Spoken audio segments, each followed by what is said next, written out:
वालों को आप आश्चर्य करेंगे, लोगों को आश्चर्य होता है कि डायबिटीज़ वालों को आप उपवास कराते हैं।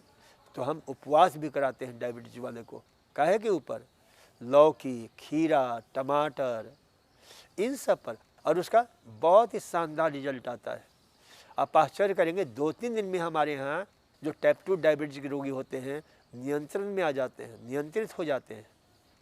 तो ये जो है ना डायबिटीज़, बहुत ही कमाल का उसका प्रभाव पड़ता है।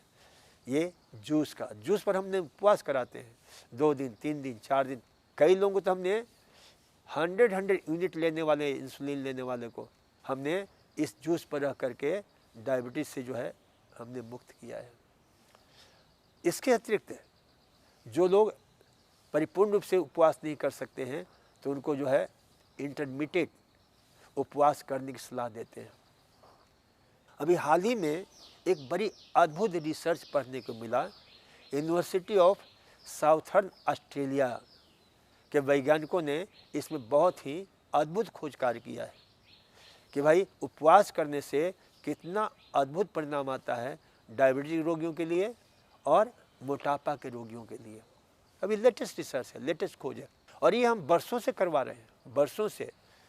तो उपवास करने से या रसाहार पर रखने से क्या होता है कि हमारे पेट को, हमारे डाइजेस्टिव सिस्टम को, पैंक्रियास को आराम मिल जाता है, विश्राम मिल जाता है।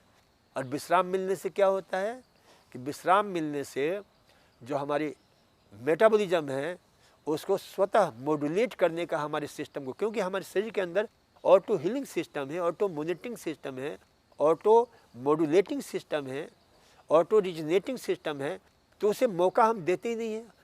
जहाँ पेट खाली हुआ नहीं कि हम खाना भर देते हैं। अब वो सारा सिस्टम उसी को जो है ना पचाने में, डाइजेशन में, एसिमिलेशन में लगा रहता है। लेकिन हम उपवास में, और उपवास भी बहुत लंबा उपवास नहीं डायबिटीज वालों को, थोड़ा सा घर पर भी कर सकते हैं। जैसे हमने कुछ प्रयोग किया है और कर रहा हूँ, मैं स्वयं भी कर रहा हूँ, हालांकि मुझे डायबिटीज़ नहीं है, लेकिन उससे जो लाभ मिलता है वो कमाल का लाभ मिलता है। जैसे सुबह आपने 10 बजे खा लिया, शाम को 4-5 बजे खा लीजिए, और उसे कम से कम 10-12 घंटा आप अपने पेट को विश्राम दीजिए। 10-12 घंटे भी उपवास यदि पेट को मिल जाता है तो उसमें क्या होता है, उसमें मेटाबॉलिज्म सही होता है। साथ ही साथ आपके जो मांसपेशियां हैं उनकी कार्बोहाइड्रेट को रिसेप्टिबिलिटी बढ़ जाती है, उन्हें जो है अच्छी तरह से ग्रहण करने की क्षमता बढ़ जाती है, इंसुलिन की सेंसिटिविटी बढ़ जाती है, इंसुलिन की संवेदनशीलता बढ़ जाती है। तो अच्छी तरह से जो इसका ये होता है। साथ ही साथ हमारी मांसपेशियां उसको ग्रहण करने में, उस कार्बोहाइड्रेट को ग्रहण करने ग्रहणशील हो जाती हैं, वो अच्छी तरह से ग्रहण करती हैं, अच्छी तरह से वो हमारे शरीर में उनका जो है उपयोग होता है।